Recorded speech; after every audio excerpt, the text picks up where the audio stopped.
সুপ্রভাত সবাইকে। তা বলো, সকলে এই 4 দিনের ছুটি কেমন কাটালে?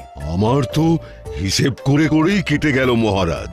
বাবা বাবা বাবা, তা খুব খরচ করে ফেলেছো বুঝি?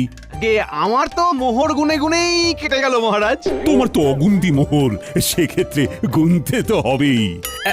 আমি মেয়ের বাড়ি গিয়েছিলাম মহারাজ। হ্যাঁ, ছুটিতে একটু না ঘুরতে গেলে হয়? আমি বাড়িতেই ছিলাম, খেয়েছিও কম, যাতে খরচ বেশি না হয় আমার সঞ্চিত ধন। হ্যাঁ, বেশি খেয়ে মোহর সব না উড়িয়ে দেওয়াই ভালো। যাই হোক, তাহলে দেখছি এই 4 দিন তোমরা সবাই খুব ভালোই কাটিয়েছো। হ্যাঁ, না মহারাজ, আমরা এই 4 দিনের ছুটি কেউ খুব ভালো করে কাটাই। মানে এই যে তুমি মেয়ের বাড়ি গিয়েছিলে, বৈদ্য এই ছুটিতে এত জিনিস কিনেছে যে হিসেব করেই কাটিয়েছে। সভাকবি বাড়িতে ছিল কিন্তু কম খেয়েছে, আর মন্ত্রী অগুণ